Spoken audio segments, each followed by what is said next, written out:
इस कार्यक्रम के पुण्यार्जक हैं स्वर्गीय तनसुखलाल झांझरी, श्रीमती गुणमाला देवी झांझरी, जोरहाट, असम। पुत्र संतोष कुमार झांझरी, पुत्रवधू सरिता देवी झांझरी, पौत्र पौत्रवधू सुमित झांझरी, राखी झांझरी, पर पौत्र रिनय झांझरी, पर पौत्री दिति झांझरी, पौत्री दामाद संध्या छाबड़ा, श्री आशीष जी छाबड़ा, गुवाहाटी, असम।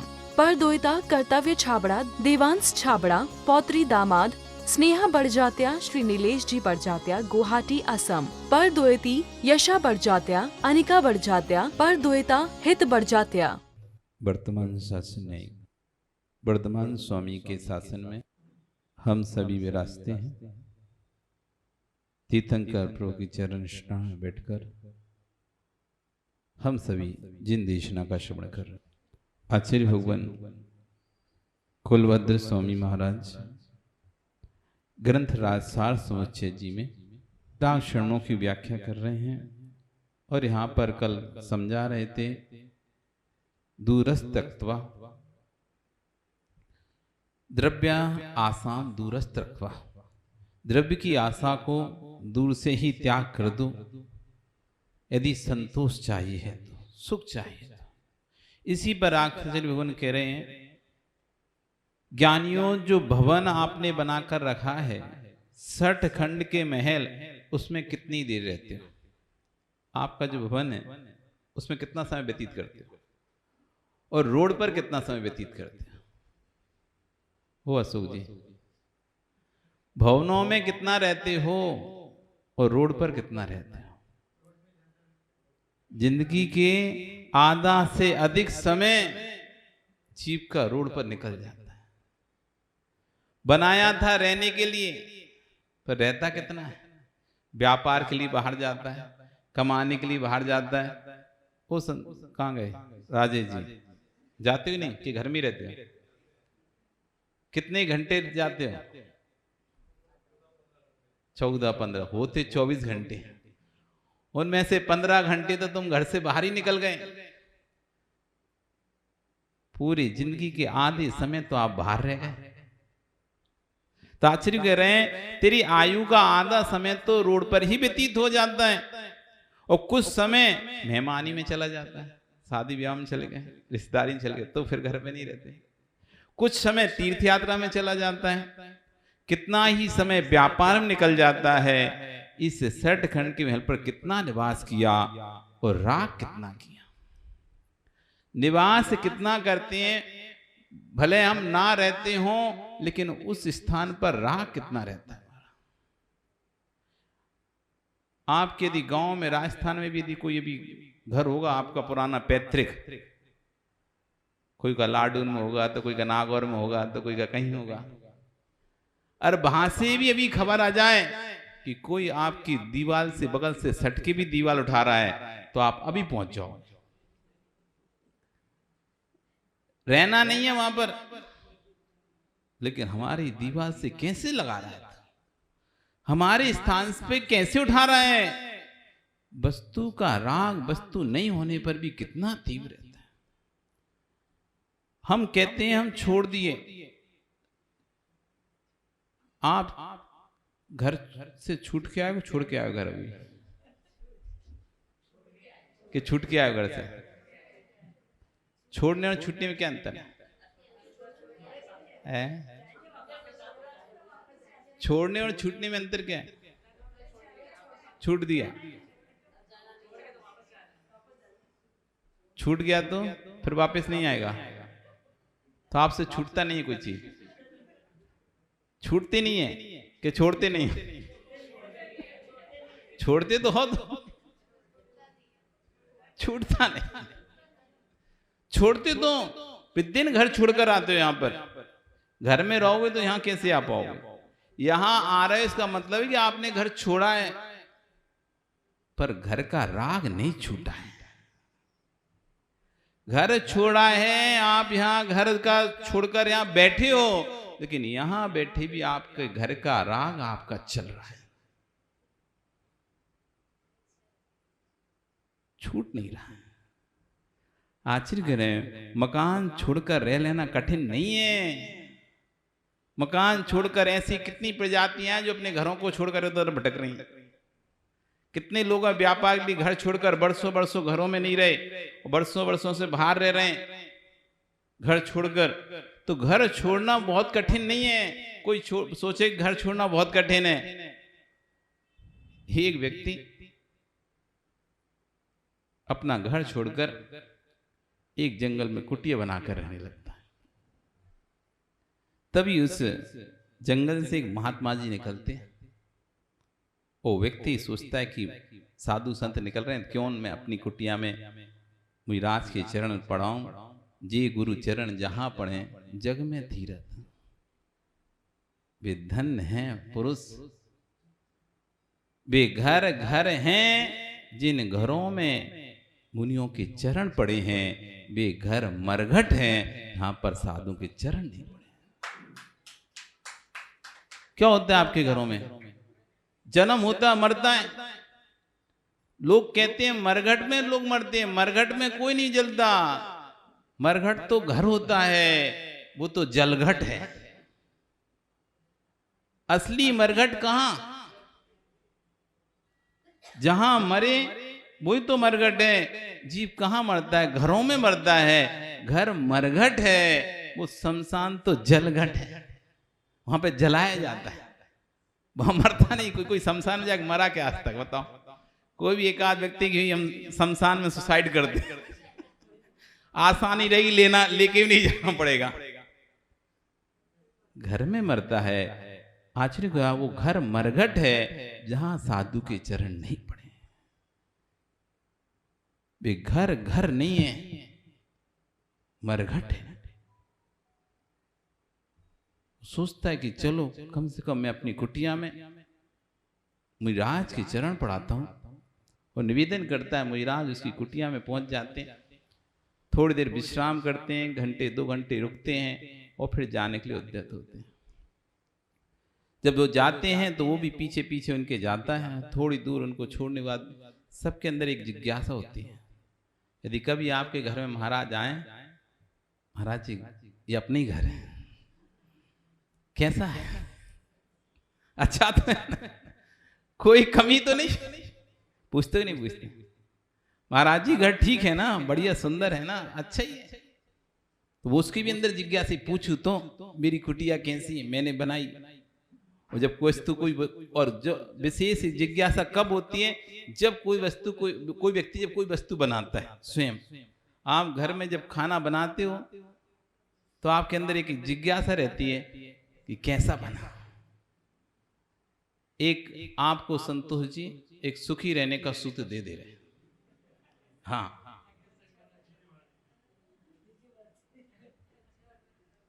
ये माँ सुबह से उठती है, झाड़ू पोंछा करती है, तुम्हारे लिए भोजन तैयार करती है। करती नहीं करती कि नौकरानी लगी भोजन बनाने? नहीं है ना। या तो बहू बनाती होगी या बेटे की माँ बनाती होगी।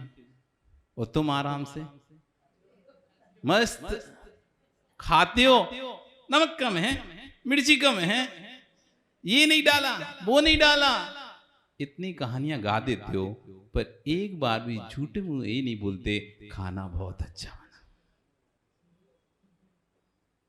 एक बार भी नहीं बोलते।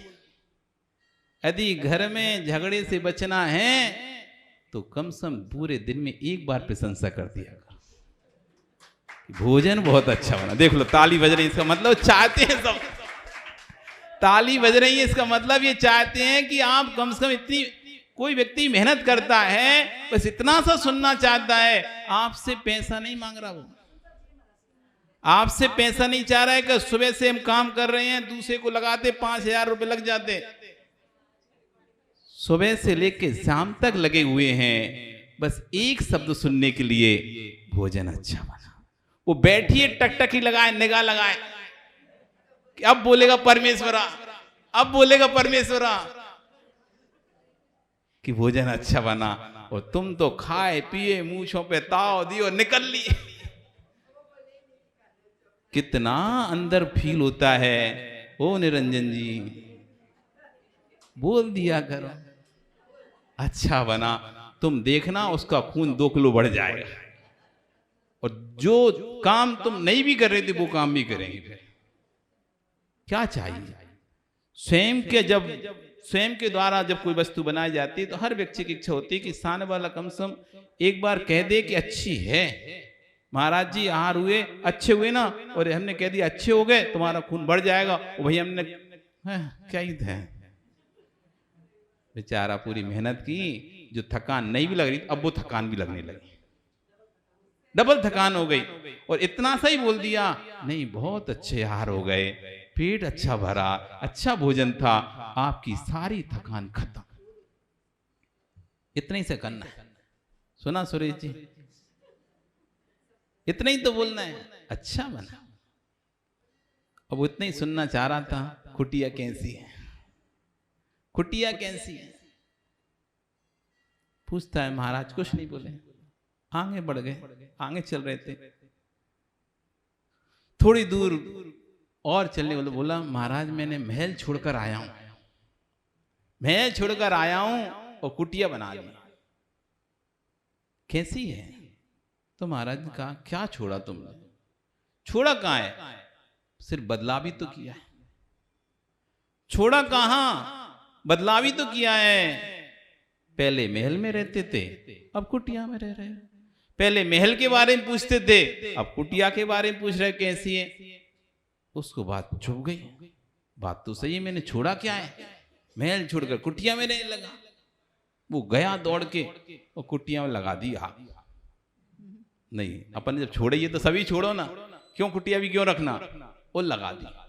अब उसको लगा चलो अब कुटिया भी नहीं रही, अब महाराज को बता के आते हैं हमने कुटिया में भी आग लगा।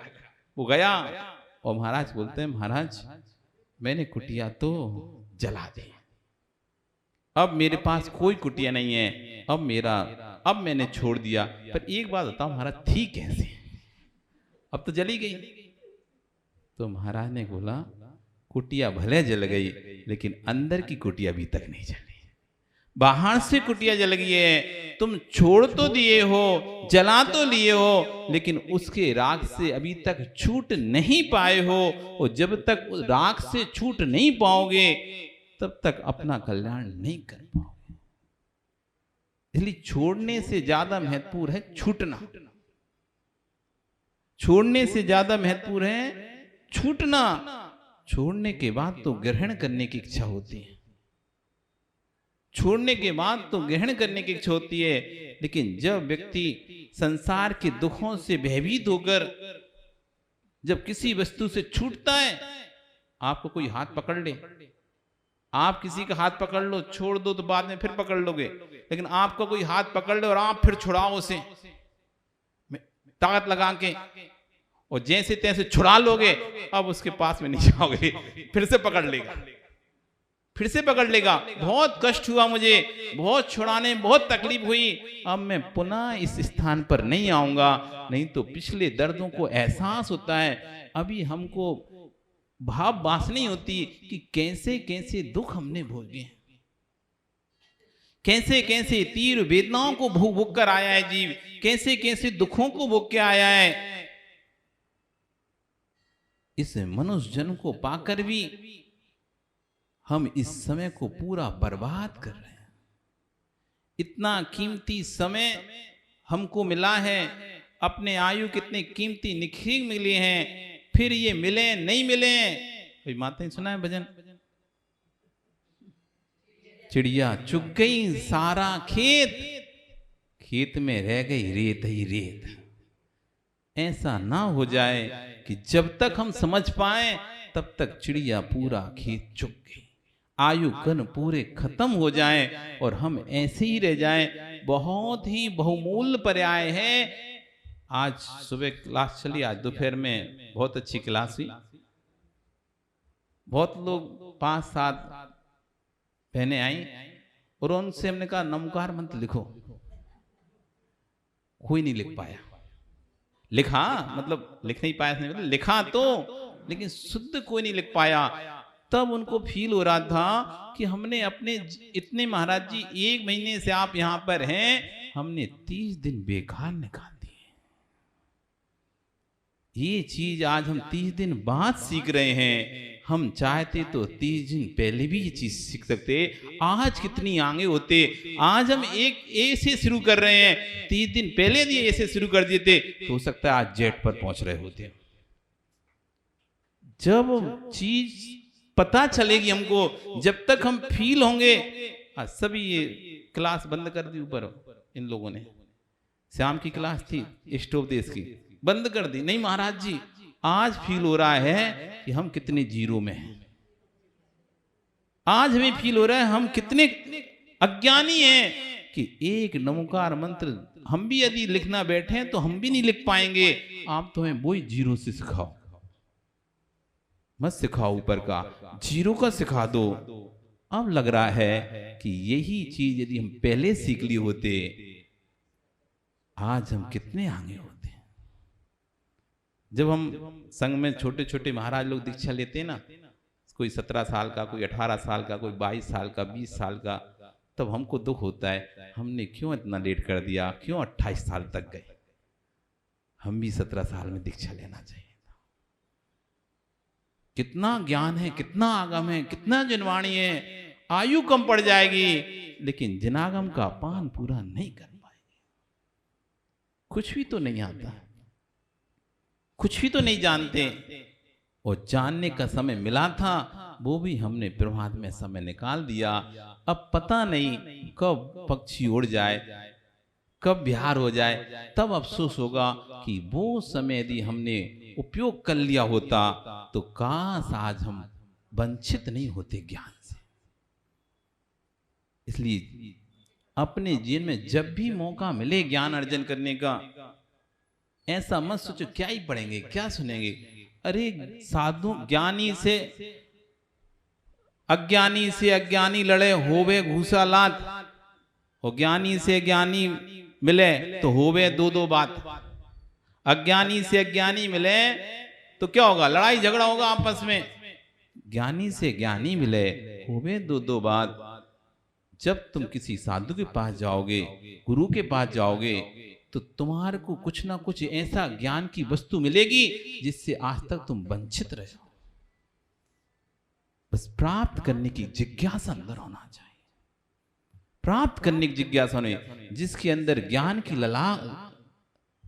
इच्छा होती है, ज्ञान की लालसा होती है, वो एक समय भी बर्बाद नहीं करता, एक दिन भी बर्बाद नहीं करता। जो समय निकल गया है अब उससे सीख लो कि हमने समय व्यर्थ कर दिया। जो समय बचा है अब उसको व्यर्थ नहीं करेंगे, अब अपने ज्ञान को बढ़ाएंगे। मकान छोड़कर रहना ना कठिन नहीं है, परंतु मकान से छूटकर रह पाना बहुत कठिन है। मकान के बाहर तो रह लेते हो, लेकिन भीतर के मकान से रहित होकर नहीं रह पाते हो। चीटी बिल बनाने में कितना समय नष्ट करती है, परंतु जब उसको भोजन पानी खोज करनी पड़ती है तो बिल के बाहर ही घूमती है। वहां कितना रह पाती है, तब भी कितनी मेहनत करती है। वे चीटी नीचे बिलबिलाते हैं, तुम ऊपर बिलबिलाते हो, अंतर बस इतना ही है। एक चीटी है वो भी बिल तो बनाती है अच्छा, लेकिन भोजन के लिए कहाँ जाना पड़ता है, बाहर ही जाना पड़ता है। उसका बिल अंदर है, तुम्हारा बिल ऊपर है। बनाते तो बिल हो अपना रहने का, लेकिन फिर भोजन के लिए कहाँ है। इस कार्यक्रम के पुण्यार्चक थे स्वर्गीय तनसुखलाल झांझरी, श्रीमती गुणमाला देवी झांझरी, जोरहाट, असम। पुत्र संतोष कुमार झांझरी, पुत्रवधू सरिता देवी झांझरी, पौत्र पौत्रवधू सुमित झांझरी, राखी झांझरी, परपौत्र रिनय झांझरी, परपौत्री दिति झांझरी, पौत्री दामाद संध्या छाबड़ा, श्री आशीष जी छाबड़ा, गुवाहाटी, असम। परदोयता कर्तव्य छाबड़ा, देवांश छाबड़ा, पौत्री दामाद स्नेहा बड़जात्या, श्री नीलेश जी बड़जात्या, गुवाहाटी, असम। परदोयती यशा बड़जात्या, अनिका बड़जात्या, परदोयता हित बड़जात्या।